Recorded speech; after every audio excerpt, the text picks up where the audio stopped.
चेत मच्छंदर गोरखाया में आप सबका दिल से स्वागत है। जय हिंद, जय भारत, जय जवान, जय किसान, जय विज्ञान। हम एक कोरोना की महामारी से गुजर रहे हैं। प्रजा और सरकार अपना अपना कार्य कर रही है, मगर आप देख रहे हो कि हमारी ऑपोजिशन पार्टियां, दुख होता है कि कांग्रेस से लेकर जितनी भी छोटी बड़ी रीजनल पार्टियां हैं वो सारे इसमें अपना उल्लू सीधा करने में लगे हैं। उनको देश की कोई नहीं पड़ी है, प्रजा की कोई नहीं पड़ी है। कांग्रेसी नेताओं ने जाके अपने युवा कांग्रेस के कार्यकर्ताओं उनको सर्दी खांसी का बहाना बनाकर हॉस्पिटल में दाखिल करवा दिया, ताकि जिसको वास्तव में जरूरत है बेड की उसको बेड न मिले। दिल्ली में केजरीवाल ने नग्न तरीके से उनके सारे मुस्लिम एमएलएज ने ऑक्सीजन सिलेंडरों का शॉर्टेज खड़ा किया और ब्लैक में बेचना शुरू कर दिया।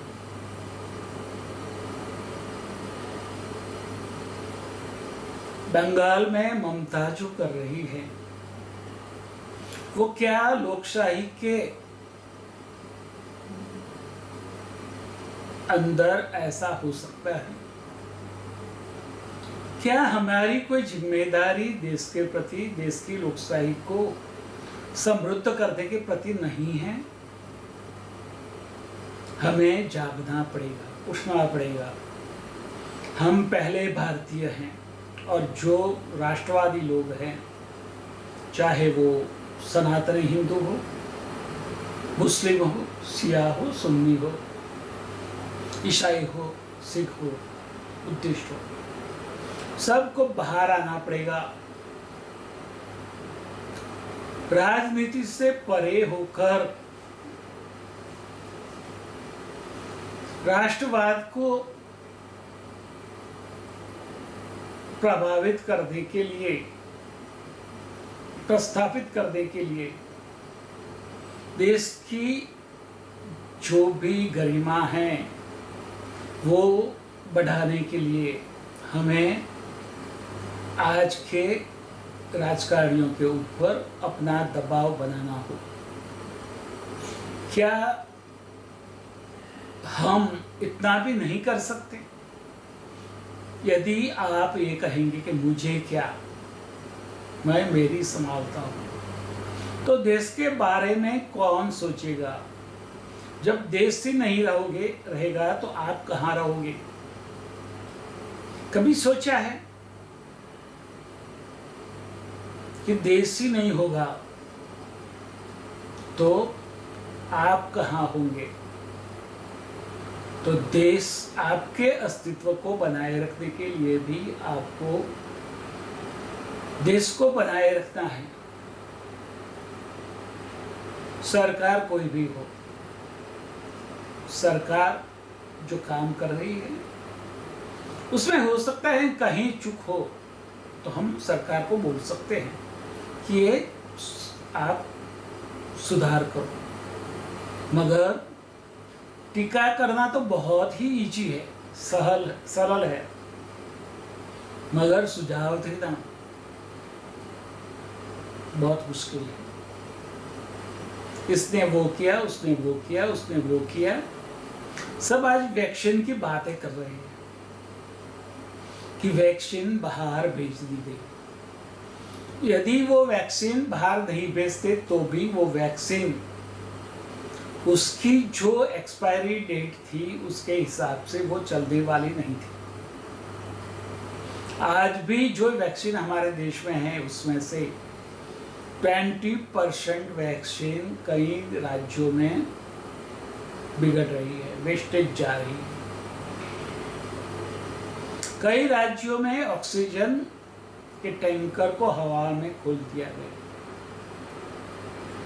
ऐसे हैं हमारे शासककर्ता विरोध पक्ष के।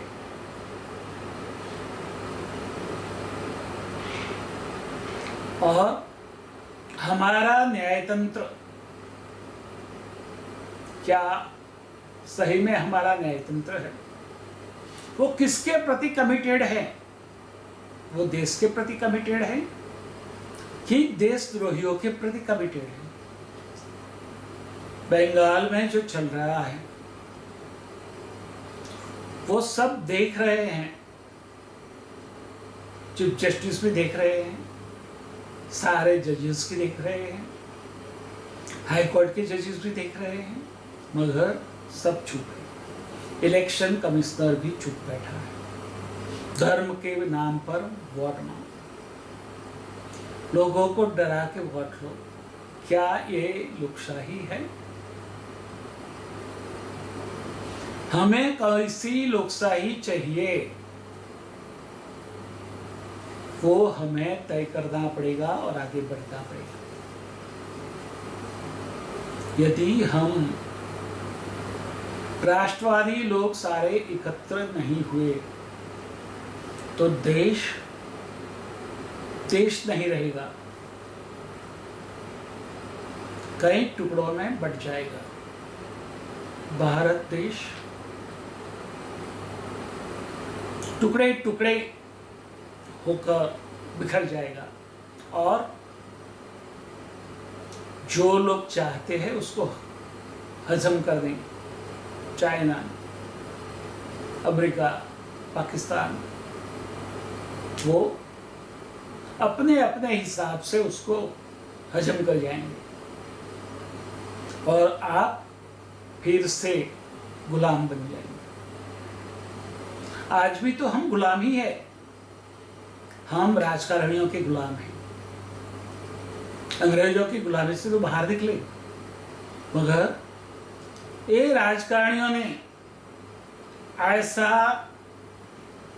अच्छा बंधारण जो हमारा था, कॉन्स्टिट्यूशन जो आम्बेडकर जी ने दिया था, उसको 70 साल में ऐसा तोड़ मरोड़ दिया अपने हिसाब से कि आज पुनः वो कॉन्स्टिट्यूशन को पुनर्स्थापित करने की जरूरत है अपने मूल स्वरूप में।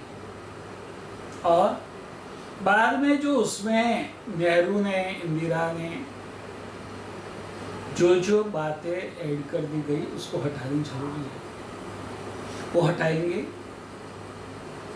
न्यायतंत्र कहीं गड़बड़ कर रहा है तो उसको भी हम बोल सकते हैं, क्योंकि न्यायाधीशों को पगार हमारी टैक्स से मिलता है। वो हम महसूस कर रहे हैं कि क्या आपको सही न्याय मिल सकता है।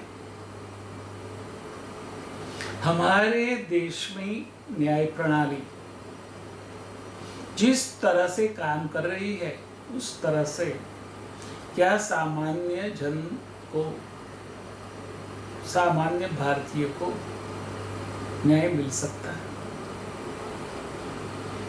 पुलिस से लेकर न्यायतंत्र तक जैसे लोकशाही के चिरहरण हो रहा है वो देखकर क्या आपको कुछ नहीं हो रहा है?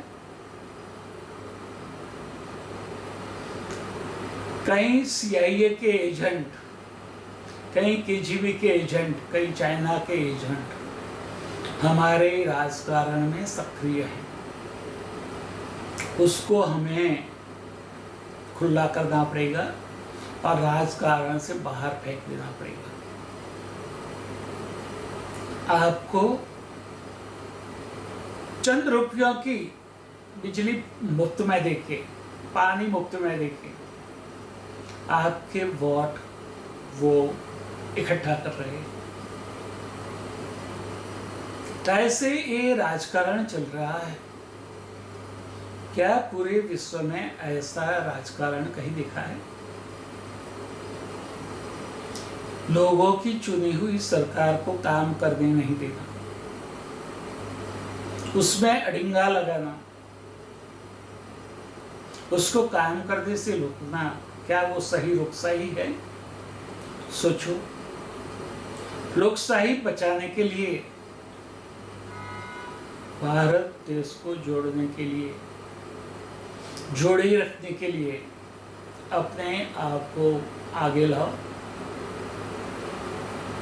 यदि सब कोई वही सोचेंगे कि मुझे क्या, तो आप अपने घर में भी नहीं रह पाएंगे। ऐसी परिस्थिति आने वाली है। आपकी घर में कई लोग घुस जाएंगे, आपको मार देंगे, और आपका घर, आपकी जायदाद और आपके जो औरतें हैं उनको वो अपने बना के बस्ती से जिएंगे। क्या आप ऐसा चाहते हैं? तो तैयार हो जाइए अभी से।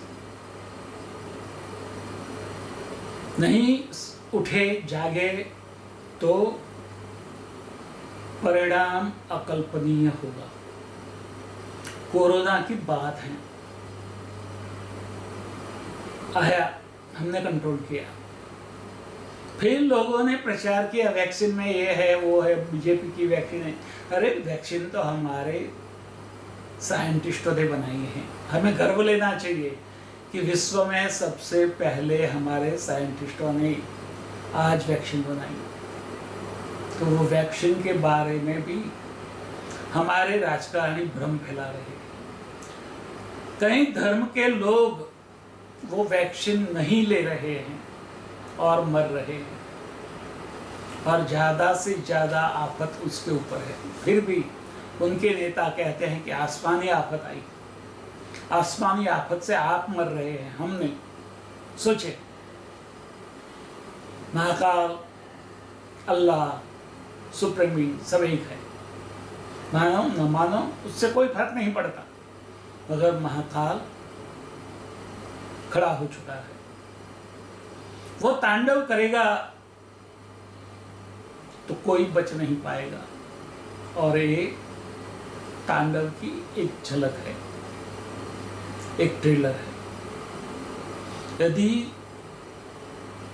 पूरा तांडव शुरू हो जाएगा तो कोई रोकने के काबिल नहीं रहेगा।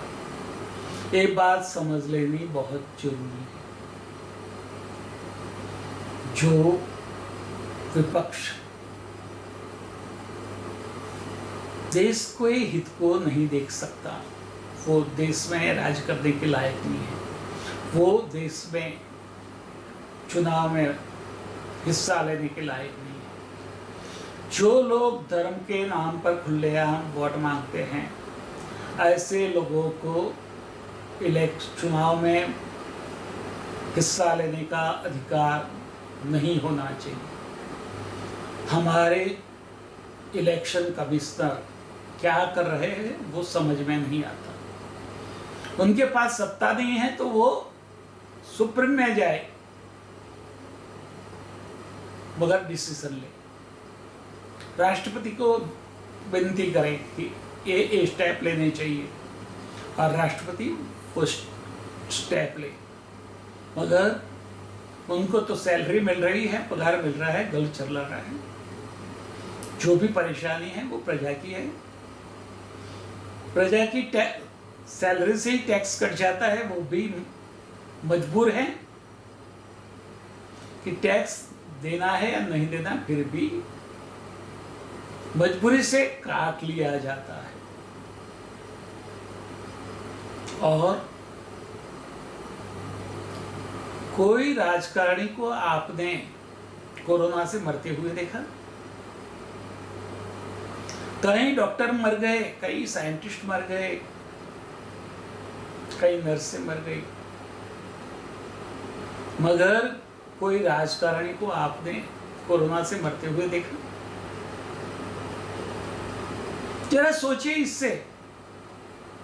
वो हमारे पैसे से अपना इलाज अच्छे से अच्छा करवा के हमसे दूर बैठ के अपना राजकारण खेल रहे हैं, चाहे वो सोनिया गांधी हो, शरद पवार हो, असरुद्दीन ओवैसी हो, फारूक अब्दुल्ला हो, केजरीवाल हो, अखिलेश हो, ममता हो, मायावती हो। आप जागो, नहीं जागोगे तो पता भी नहीं चलेगा कि आप कब किसी के गुलाम बन गए। आपका अस्तित्व ही खत्म हो जाएगा। जागो, जागृत, उत्तिष्ठ, प्राप्य वरानि बोधत। तैयार हो जाओ। एक छोटा सा देश भारत को आंख दिखा रहा है, जिसकी आबादी 70,000 की है। क्यों? कि हमारे ही विपक्ष के कई लोग उसको सहायता कर रहे हैं, मदद कर रहे हैं। राहुल गांधी, सोनिया गांधी, चिदम्बरम, उसके सारे पैसे वहां पड़े हैं। और मेहुल चोकसी को भारत आने से रोक दिया गया। यदि वो भारत आता तो उनकी सबकी पोल खुल जाती थी। तो सोचो कि एक छोटा सा देश भारत के सामने भारतीयों के मदद से आंखें निकाल के खड़ा है। क्या एक परिस्थिति कभी देखी थी? ये ट्विटर एक हमारे पैसों से पल रहा है और हमें आंखें दिखाता है। मैं आह्वान करता हूं सारे, ट्विटर को यूज करना बंद कर दो, बैन कर दो ट्विटर को। ट्विटर के बिना चलेगा, फेसबुक पे बिना चलेगा। हमारा सर्च इंजन बनाओ, भारतीय सर्च इंजन। गूगल को छोड़ो, माइक्रोसॉफ्ट को छोड़ो, एप्पल को छोड़ो। और वो लोग जिस तरह से हमारे देश के चारित्र को खत्म कर रहे हैं, वो भी समझना बहुत जरूरी है। फेसबुक, व्हाट्सएप, ट्विटर हमारे देश के चारित्र को खत्म कर रहे हैं।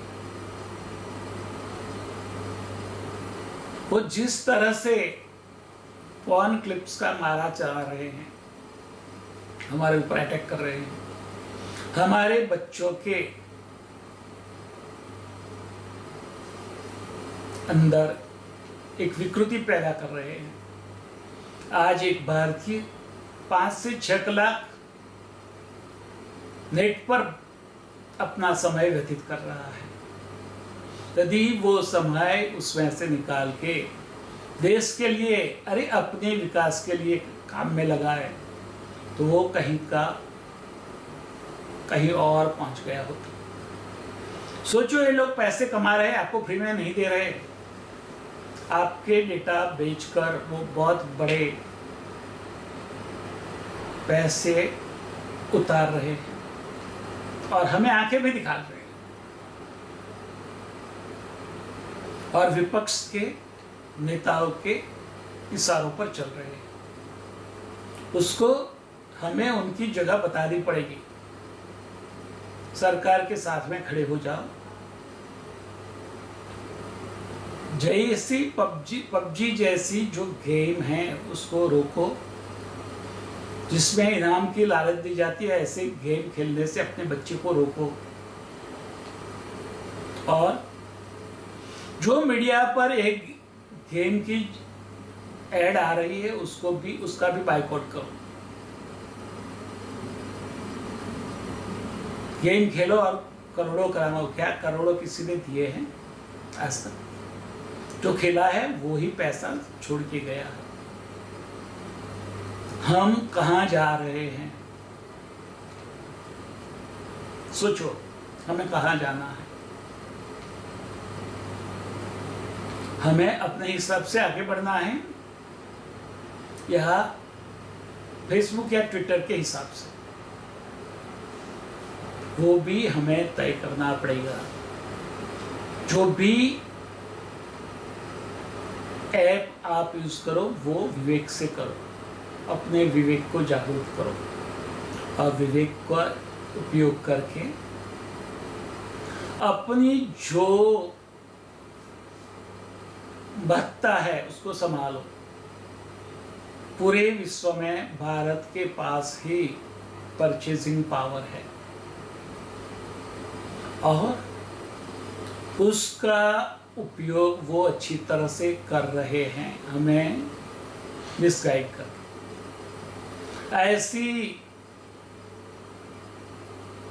निकम्मी चीज़ें हमारे यहाँ डाल रहे हैं, डंप कर रहे हैं कि वो अभी पता नहीं चलेगा, मगर 10 साल में हम